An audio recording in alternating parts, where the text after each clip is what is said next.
Hello, in this video I'm going to start to model the table. So when I start a new model, I try to think about what primitive matches my shape of my whatever I'm modeling the closest, and usually I pick that. So if I click cube, that's probably going to be the closest kind of shape, will get me the closest there. So I'm just going to go to panels and go to front. And I'm going to move this up, move it up to right above here. And I'm also thinking about if I can mirror my object. If I can only do about half of it, is it perfectly mirrorable?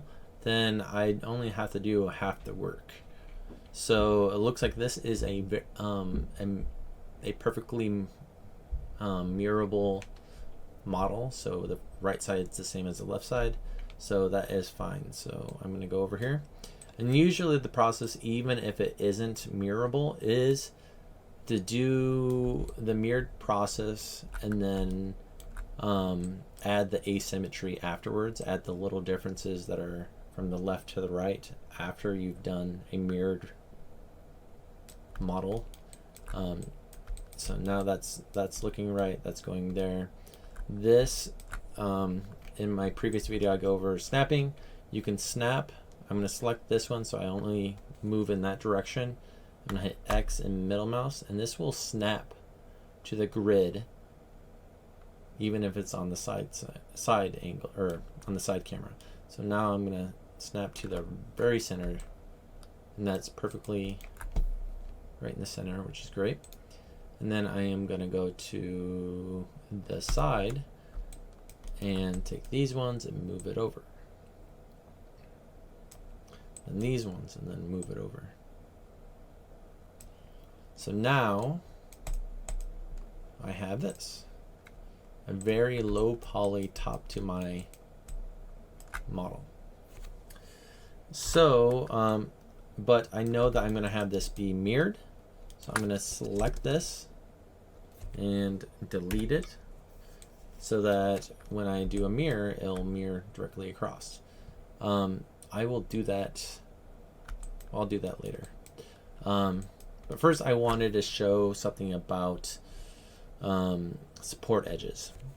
So support edges are a way to add to a support a edge when it smooths. So if I hit 3 right now, this is a display smooth. This is what it looks like if I just went to shift right click and do a smooth. This is a baked down version of just hitting number 3. So if I do that, that's smoothing it a few times. What I want is, let me bring up an image. I want a little bevel that happens.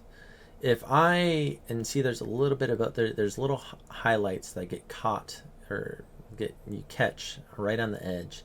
If this was perfectly sharp, if it was only a single edge and I didn't smooth it, then it would look super 3D like, and it would look unrealistic.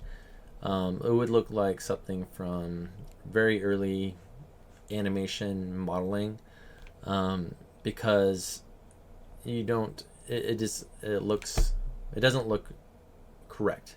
Everything has a little bit of a lip, even tables do, especially a worn out table that we're going to have. So that's what we're trying to do. Okay, so there are a couple ways that you can do this. You can go in and go to insert edge loop, and this is used so that you can go and put in specifically these edges that will retain the shape. So I can hit 3, and you'll see this is like a round, it's a little more of a bevel, it's a little nicer.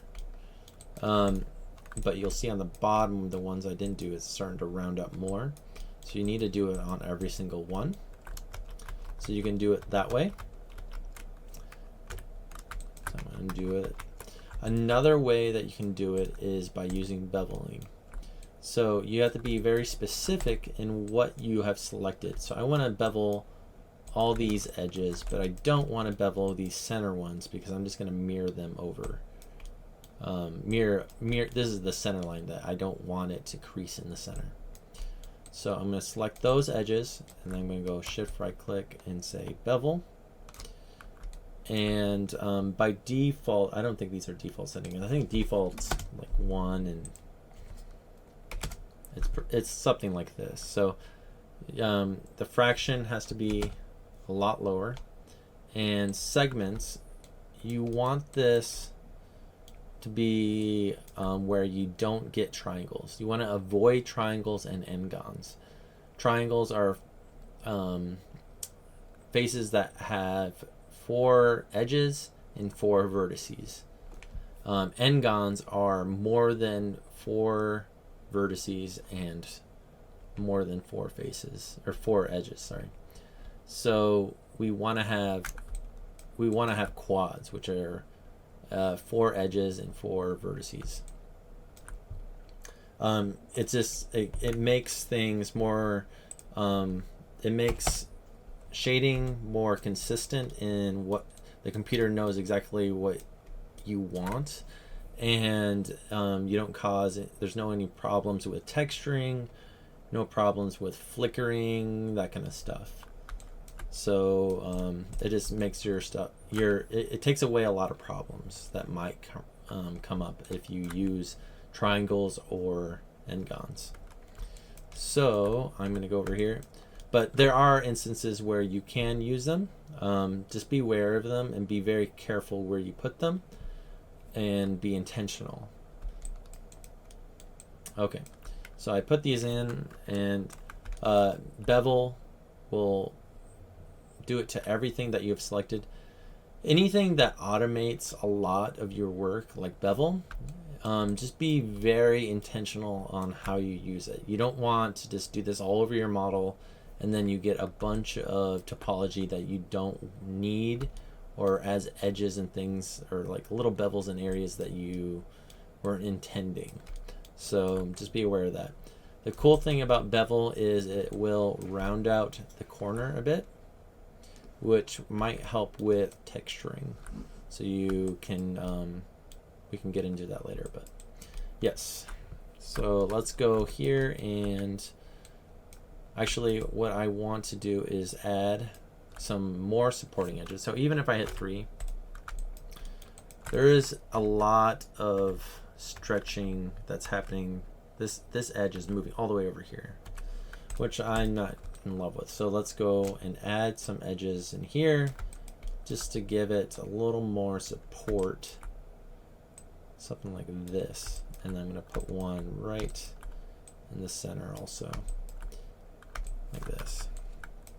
Now if I hit 3, it's a less stretching of that edge, and it looks very solid and clean.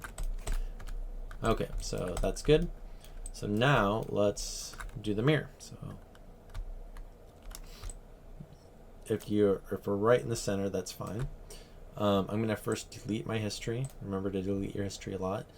And I'm gonna go to mesh and mirror.